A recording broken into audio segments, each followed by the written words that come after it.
Good morning. So it's been an interesting couple of days. It's just amazing how some things just finally make sense to you, and how things become clear even though you've known them like forever. Like in November, it'll be 17 years that I've been following Jesus. It's the best life I've ever known, and I choose to serve him every day. And my understanding grows because I love research, I love knowledge, but also my understanding of him and who he is, his complexity, the deepness of our relationship continues to grow. So, here's what I learned.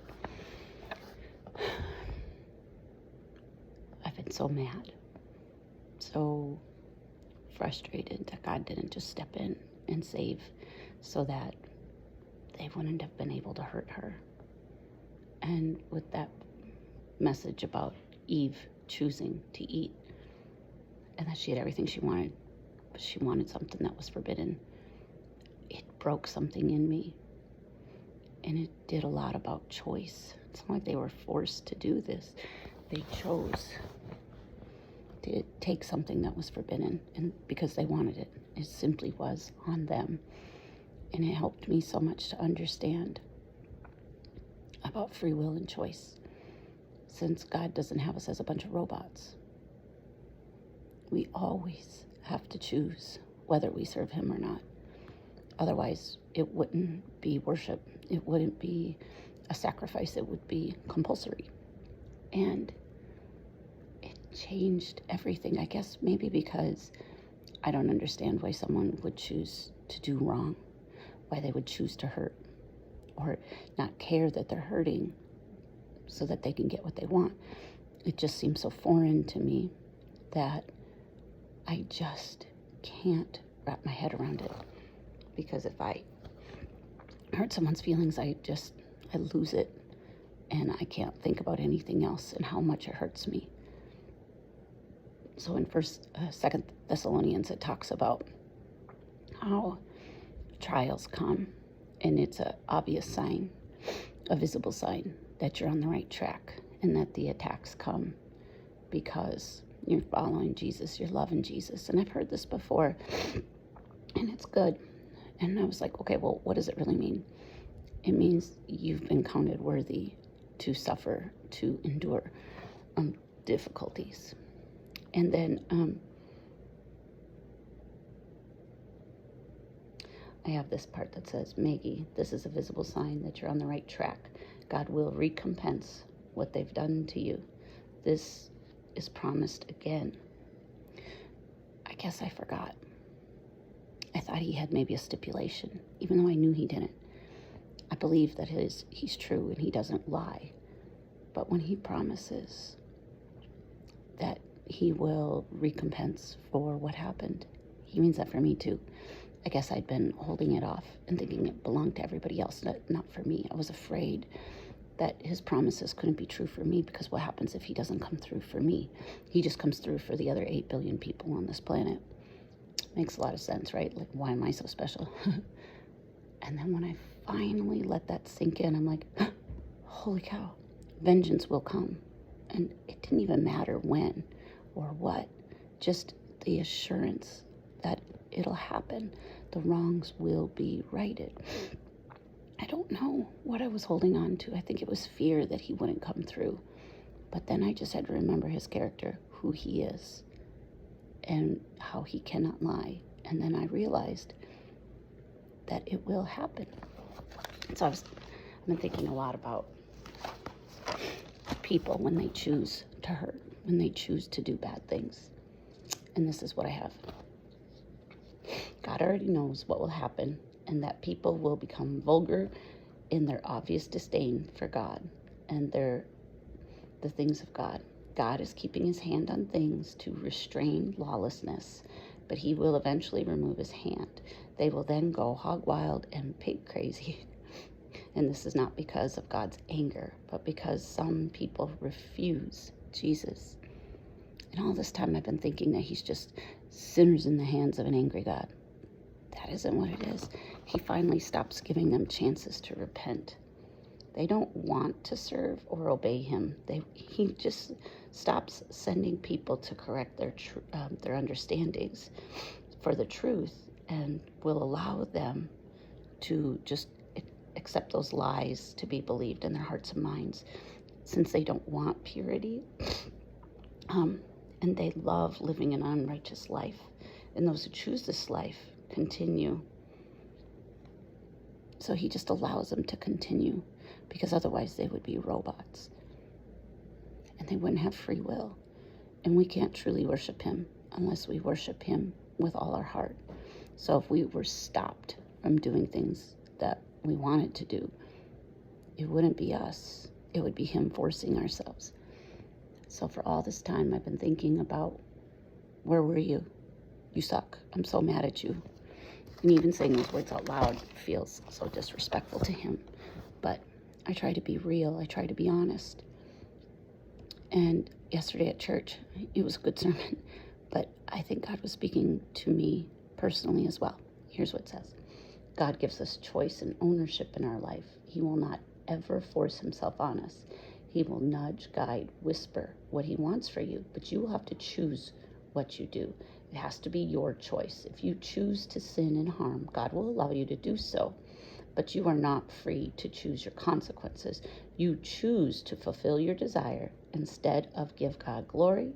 God will allow opportunities for you to turn back, and he will place people in our lives to guide. The people that hurt, they chose to stop when they did.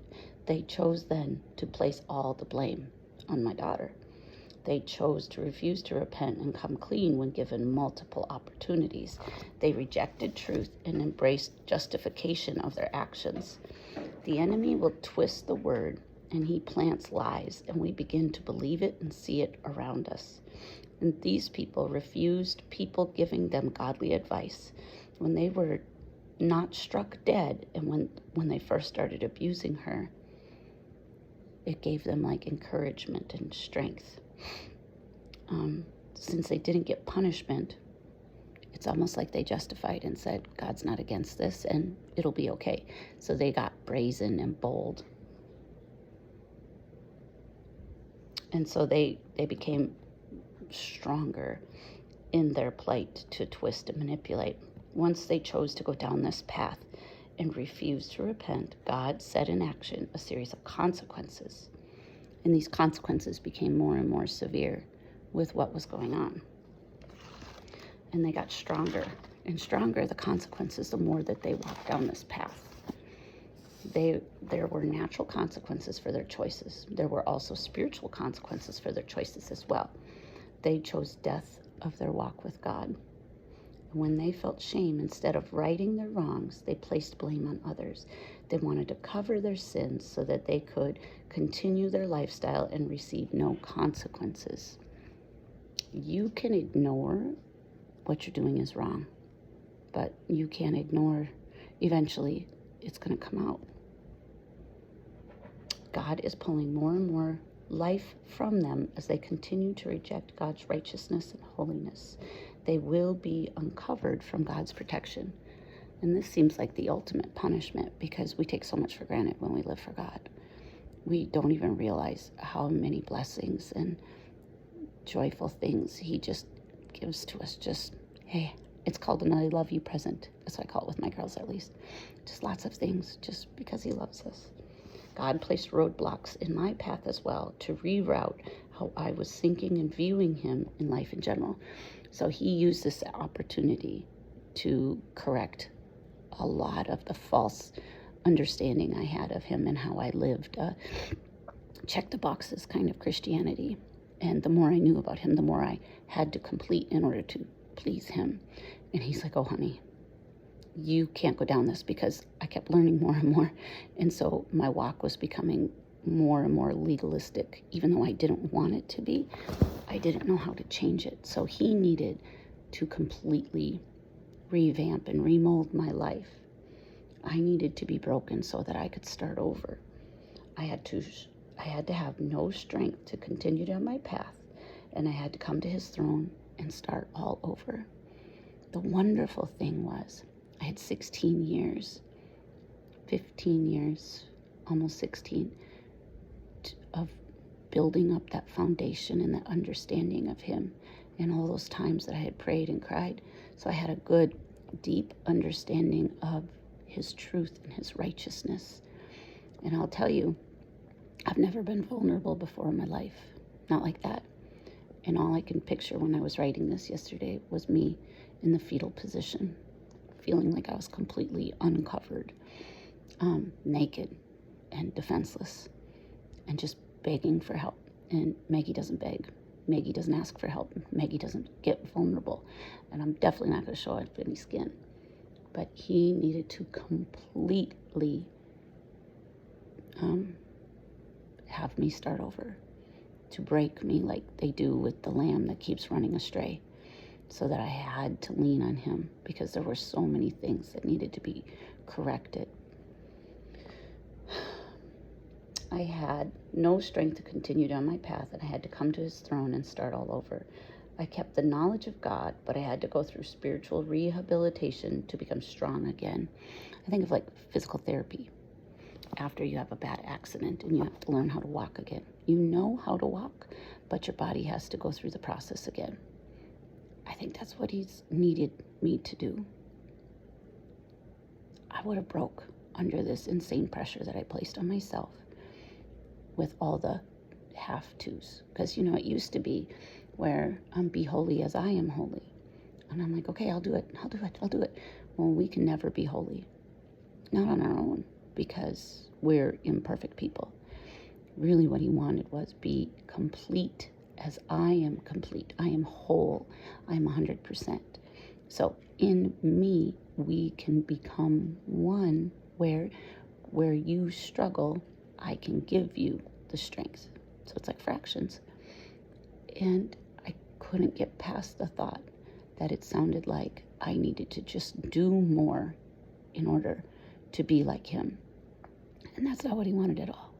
My girls will never have to do anything, and I will love them. So I go back to that understanding. And when they're disappointed and they apologize, and I'm like, you're just kids. It's part of the process. And I love you, even if you screw up every single day the rest of your life. I'm so proud of you. Well, that's how God feels about us. And I was going down a dangerous spiritual path, and I couldn't see my way out of it, even though I didn't want to be on the wrong path. I had a lot of misconceptions, and I had a lot of false ideas that were just re-encouraged by my perfectionistic kind of brain.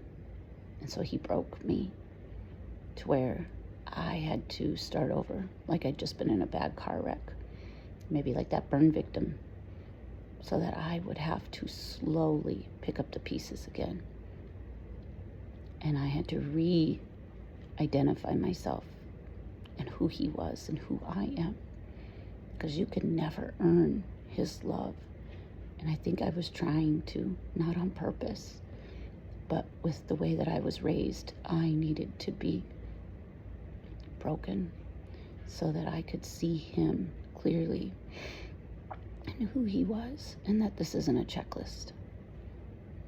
I don't understand how this can be so freeing, because I've read all these things before, but somehow everything just clicked. It was their choice to sin. And he didn't force them not to, because then it would have changed the outcome. It would have changed what we were if they were not given the choice to go back. If we don't have free will, then he's not a good and loving God. We're robots. And that's why we have more authority than the angels. The angels have no choice but to serve him. Every day is a choice. And so when people choose to hurt, to manipulate, to destroy, God says, I don't want you to do that, but I'm going to let you. But then you're going to have to face the consequences. But he always gives us a chance to come back. And, there will be punishments for when we do something wrong, or consequences. But if we choose not to, he will step in and say, okay, here's what you get now. There's only so many times. until it becomes a big enough problem that eventually things will be stopped. As a teacher, I do that. I give them lots of chances to correct it on their own before I come in with a bigger punishment. It's harsher and more severe than I would. I don't want them to go down that. But sometimes you need a harsh and severe punishment to stop, make the consequences painful enough.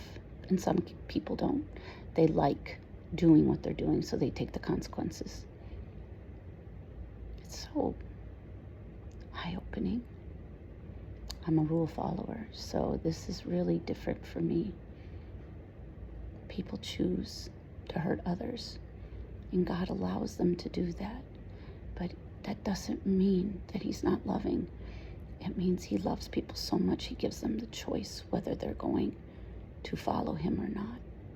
But He will place people in our lives to help us, to encourage us, to make those good choices. But it always has to be our choice. That's what free will always is. So when people walk away from God, it's not being pushed, it's choosing. That makes Him even more loving and more gentle and more powerful. How crazy is that?